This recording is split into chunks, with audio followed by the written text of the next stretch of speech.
It was the year 1553. The mighty Ottoman Empire stood tall, its borders stretching far and wide. At its heart sat Sultan Suleman the Magnificent, a ruler both revered and feared, a man of vision, a man of power. Yet beneath the glittering surface of the empire, shadows crept in. Whispers of treachery and betrayal echoed through the marble halls of the palace, whispers that would seal the fate of a beloved prince. This is the story of Prince Mustafa, Suleiman's eldest son, the hope of the empire, and the victim of a father's fear. Prince Mustafa was everything an empire could hope for. Born in 1515, he grew into a figure of strength and courage. The soldiers loved him. The people adored him. He was brave in battle, leading Ottoman armies with skill and honor, defending the empire's frontiers with unwavering resolve. They called him the Lion of the Ottomans, a prince destined for greatness. His future seemed certain. He would one day wear the crown of his father, and the empire would flourish under his rule. But power in the Ottoman court was a dangerous game, and in the shadows there were those who schemed for their own gain. Suleiman's powerful wife, Roxolana, once a slave, now queen, saw Mustafa not as a future ruler, but as an obstacle to her own son's path to the throne. Alongside her was the Grand Vizier, Rustam Pasha, a man skilled in the art of political survival. Together, they planted seeds of doubt in the Sultan's mind. They whispered that Mustafa was plotting treason, that he sought to overthrow his own father.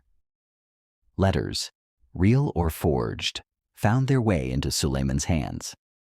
And the Sultan, once a loving father, began to see his son as a threat, a danger that had to be removed.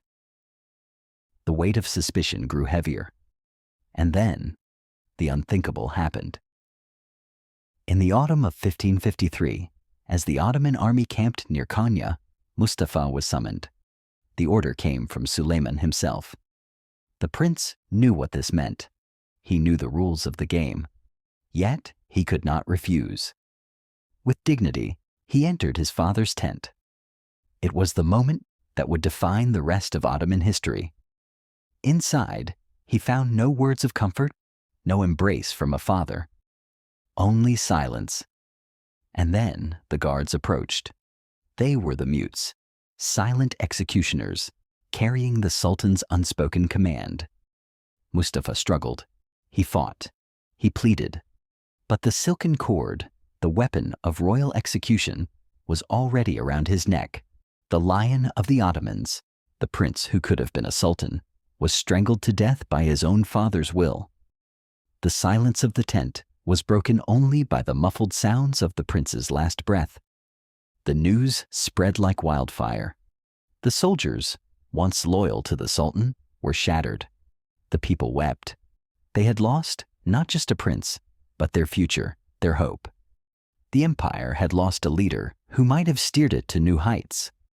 And Suleiman, the man who had ordered his son's death, he was left to grapple with his own guilt, his own sorrow for the rest of his days. The weight of a father's decision hung heavy in the air. The execution of Prince Mustafa was more than the death of a man.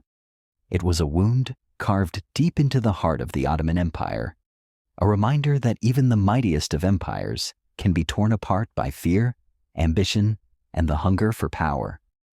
It was a story of love turned to suspicion, of loyalty crushed by paranoia, of a father who killed his own son. A story that echoes through history, haunting the legacy of Suleiman the Magnificent. The Lion of the Ottomans was silenced forever, and the empire would never be the same.